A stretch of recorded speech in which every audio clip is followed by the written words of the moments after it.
Hello everybody, Steve the Amateur Historian. I'm in Northeast Portland. Where else would I be? You can actually see Mount St. Helens from here. Snowless peak, but that is Mount St. Helens. Anyway, I'm not there to see I'm not here to see Mount St. Helens. I'm actually here to show you guys something very interesting just a few blocks ahead of me. Something that is definitely out of the norm. So just for reference, this is 122nd, pretty busy route, goes down here and goes under Sandy Boulevard right up here, which is another busy stretch of roads. These two busy roads meet.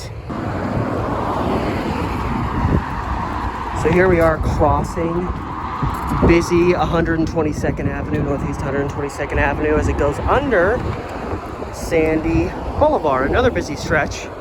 And there's an off-ramp over there that wraps up and comes up to Sandy right over here. Now, normally you might think, okay, it's just it's an area between,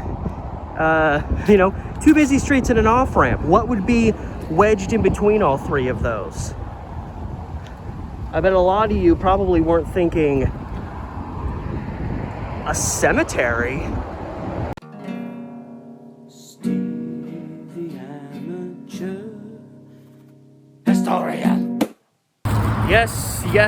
Yes, my friends. Between 122nd Avenue down there, Sandy here, and the off-ramp over there that wraps up to Sandy, this little space between the off-ramp, this is the Powell Grove Cemetery. Which just it really shows you how progress over time can lead to bizarre things.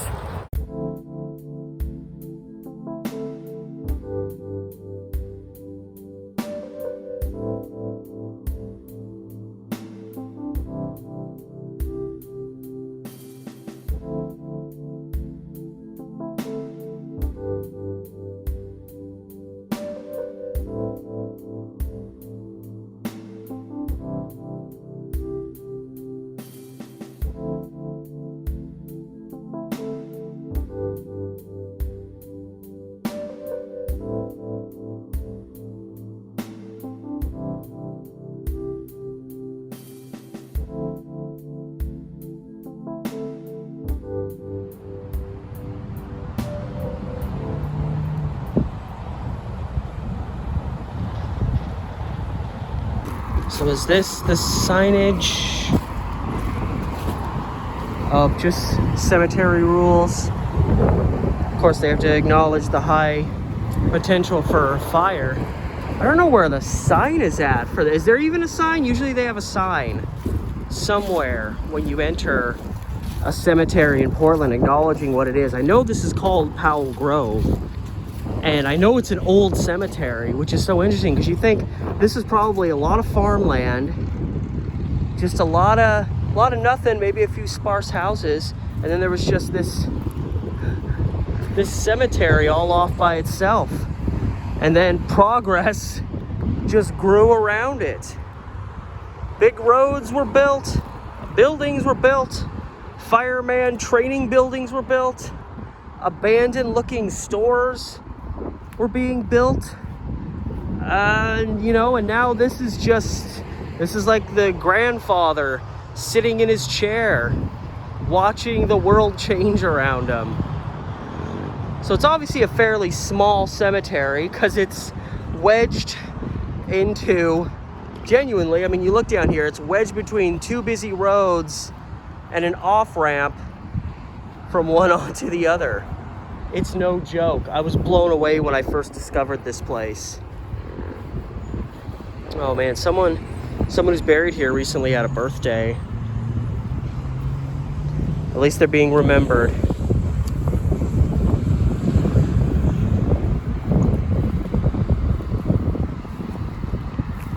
And I know there's people of prominence buried here.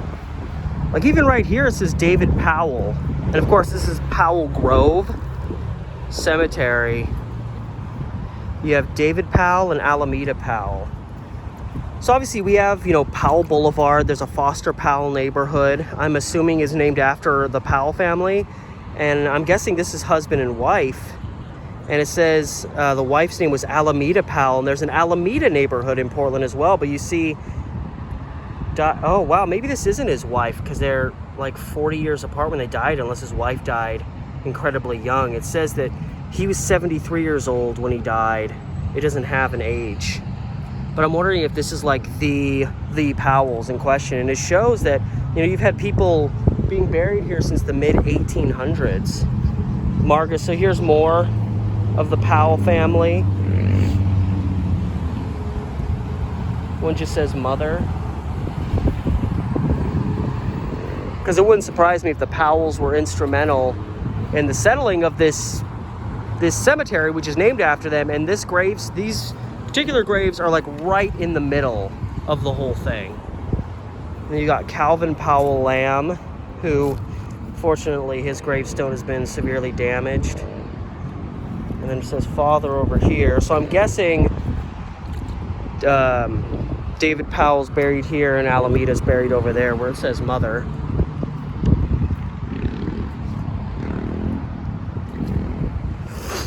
Here's another Powell. James M. Powell, age 9 years, so just a child. But more members of the Powell family. But these trees have grown up around. Obviously these trees aren't, so it doesn't say when he died, but I'm assuming it was probably a while ago, and these trees have probably grown up since then.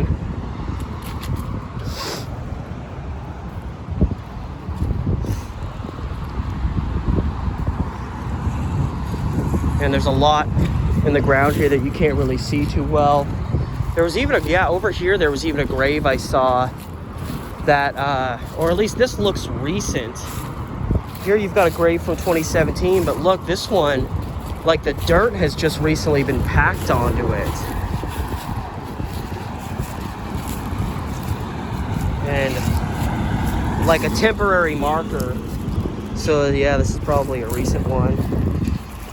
And I saw another Powell gravestone over here. I mean, members of the Powell family probably all over the place.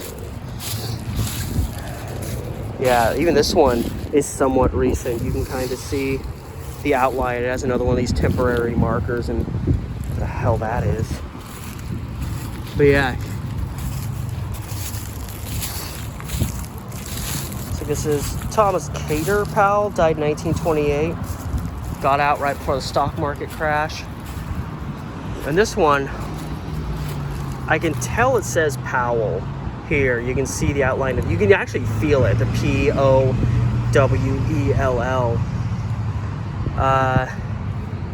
It says born 1833. Yeah, so you can kind of make it out if you see the reflection off my clothes. 1833. Died 1911. Yeah, it says Powell there too. Looks like somebody was going to make some spaghetti out here.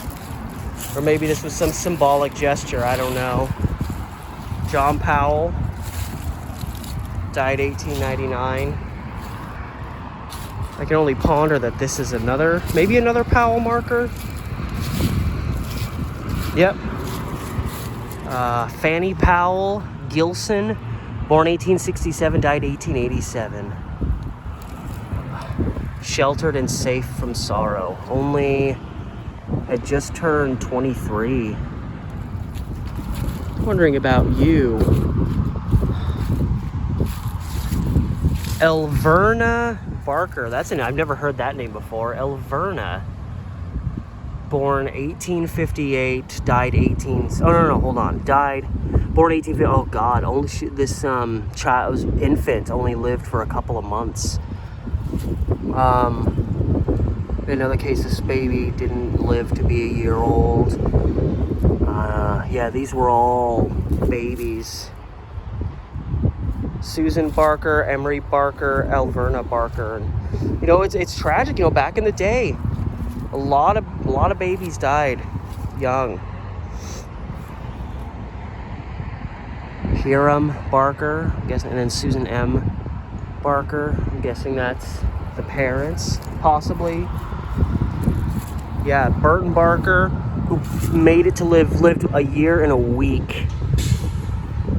Elena Barker lived only a few months. Yeah, so literally like 5 children that didn't make it past pretty much a year. And yeah, you see there's a...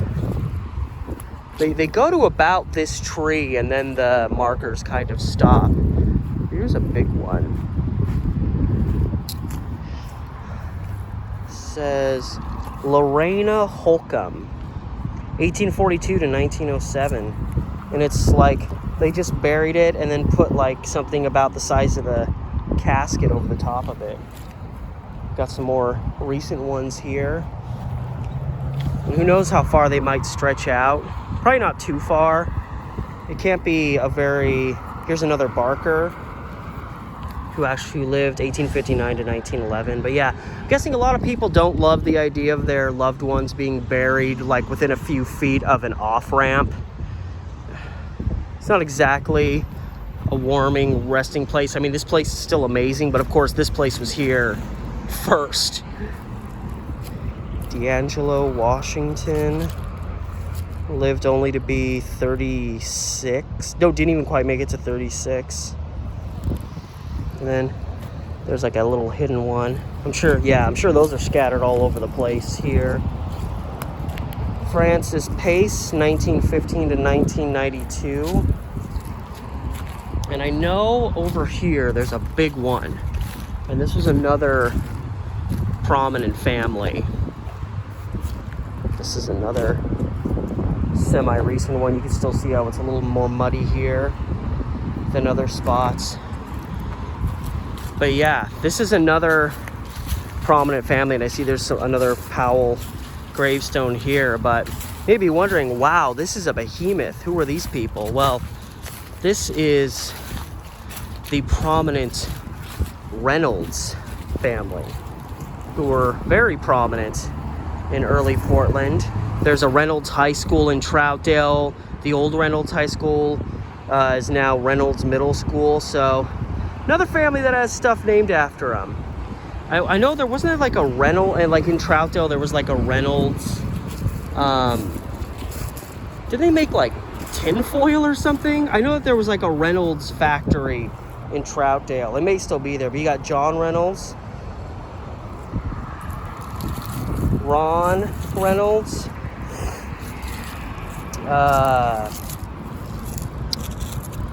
Leora Reynolds, Lillian Reynolds, and Baby. Just says Baby. And it's like altered looking here, but it just says 1880, so this is probably a baby they had who died young, unfortunately. Yeah, so it looks like this corner over here, you know, the Powells control a lot over here, but over in this kind of west corner is kind of the Reynolds area.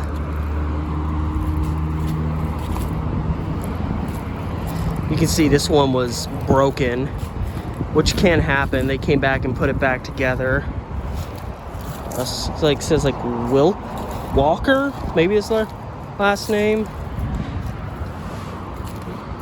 Then you got some like right on the edge of the brush over here.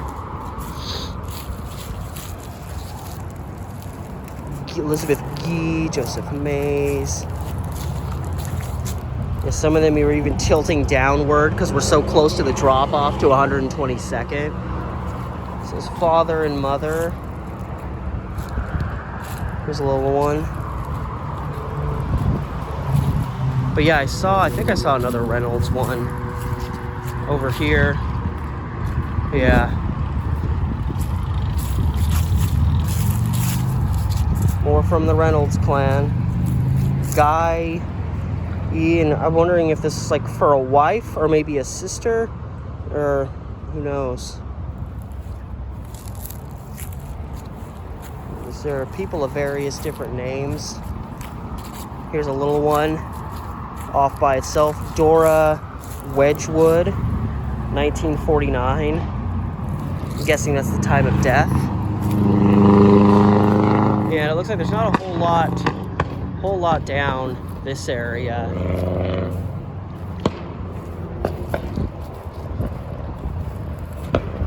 I'm thinking probably there's like maybe, yeah, like this gravestone here is probably about as far down as they get.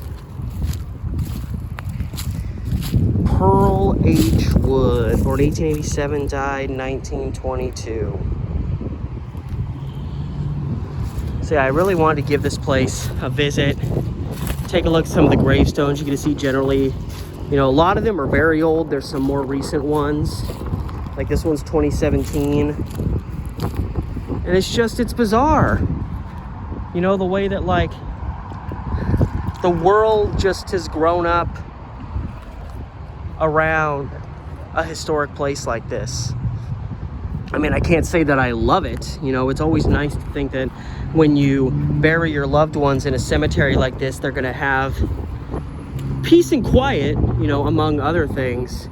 And then this is what happens to the world. So I don't love it. I don't love that this exists, but it's interesting in and of itself because this is how it looks today. You usually don't see a cemetery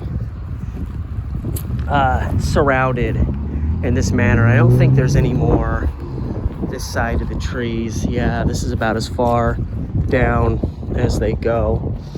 And again, yeah, you see this is kind of a more recent one. There's some real recent burials here. I've seen at least like 4 or 5.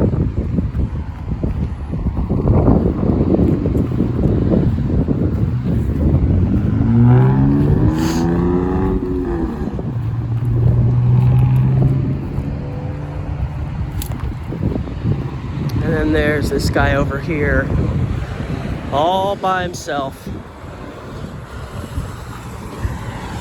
George Russell, born 1868, died 1882, barely made it to 14. Ah, wow. All right, guys, so I hope you enjoyed this little interesting spot in Portland. Usually 2 busy roads, you know, and an off-ramp. Usually between those, there's just some grassy field or whatever. Maybe a highway sign telling you where to go, but usually not a cemetery, and a historic one at that. So I did a video here a while ago. I ended up losing it. I knew at some point I'd have to come back because this is definitely something in Portland worth covering because of how just bizarre it is. Or I guess bizarre for what it's become. So anyway, guys, thank you so much for watching as always. Remember to like, share, subscribe, hit up my Patreon. And as always, gang, until next time from the Powell Grove Cemetery, on and off ramp. This has been Steve the Amateur Historian, and I'll see you next time.